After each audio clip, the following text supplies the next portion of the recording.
Okay guys, તો આજે અમે જોવા ગયા હતા movie the Spider-Man brand new day. અને મૂવી જોવાનું એક ખાસ રીઝન હતું કે સેમસંગે આ મૂવી સાથે બ્રાન્ડ કોલેબરેશન એટલે કે સોની પિક્ચર સાથે બ્રાન્ડ કોલેબરેશન કર્યું. તો આ મૂવીમાં આપણને સેમસંગ ગેલેક્સી ઝી ફ્લિપ અને ઝી ફોલ્ડ જોવા મળે છે, અને સાથે ગેલેક્સી વોચ પણ જોવા મળે છે. અને આ છે અમારું સિટીમાં આવેલું મેક્સસ સિનેમા. અને જે અમે મૂવી જોવા ગયા છીએ સ્પાઈડરમેન બ્રાન્ડ ન્યૂ ડે, તો તે છે આનું પોસ્ટર. તો મિત્રો, અમારી સ્ક્રીન હતી નંબર 3ની, જેમાં 4K 3D ડોલ્બી 7.1 બુક કરાવતી વખતે એ રીતે લખેલું હતું. એટલે મૂવી 3Dમાં જ આખું જોવાનું છે. પછી અમે અમારી સ્ક્રીનમાં એન્ટર થઈ ગયા. પછી અમે અમારી સીટ ગોતી અને સીટ પર બેઠા એટલે તરત જ 5 થી 10 મિનિટમાં મૂવી સ્ટાર્ટ થાય છે. એટલે મેં તરત જ ચશ્મા પહેરી લીધા.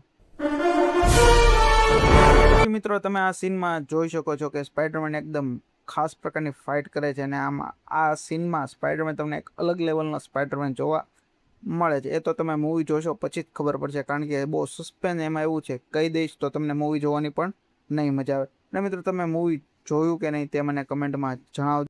લાસ્ટમાં એક મેં શૂટ કર્યું છે કે જેમાં મેં ચશ્મામાંથી મેં વિડીયો રેકોર્ડિંગ કરેલ. તો એ શૂટિંગ તમને કેવું લાગ્યું? અને સાથે મિત્રો, વિડીયો ગમ્યો તો વિડીયોને લાઈક શેર જરૂર કરજો, અને પેજને ફોલો કરવાનું નહીં ભૂલતા.